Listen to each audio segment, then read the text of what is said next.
Selamat pagi Indonesia, Anda menyaksikan seputar Bali terkini pukul 9 WITA bersama saya Pratnya Wiguna.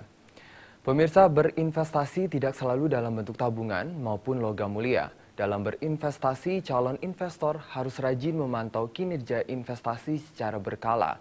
Bagi masyarakat yang memilih berinvestasi properti, kehadiran koperasi properti akan sangat membantu. Membeli investasi, tujuan peningkatan finansial dari tahun ke tahun merupakan hal yang penting untuk diperhatikan. Berinvestasi bukan hanya sekedar menempatkan uang yang tidak digunakan atau diistilahkan duit nganggur. Calon investor harus memiliki tujuan keuangan yang hendak dicapai dalam sekian tahun.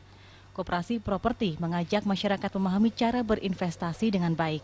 SP Bali Property Indonesia ini menghimpun teman-teman kita yang bergerak di properti untuk membantu teman-teman yang kesulitan modal.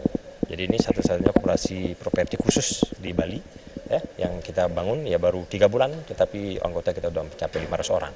Ini wajib diikuti sama masyarakat kita. Seperti layaknya koperasi, itu ada simpanan pokok sebesar 2 juta rupiah, kemudian simpanan wajib 100.000 tiap bulannya. Kebetulan kita karena himpunan pengusaha-pengusaha bisnis properti, otomatis permodalan datang dari anggota kita sendiri. Dengan keberadaan koperasi properti, tujuan mensejahterakan anggota koperasi bahkan seluruh masyarakat yang ingin berinvestasi properti mampu terwujud. Rati Anggoro dan Alit Setiawan, Bali TV. Pemirsa, demikian seputar Bali terkini kali ini. Nantikan informasi menarik kami dalam seputar Bali terkini 1 jam mendatang.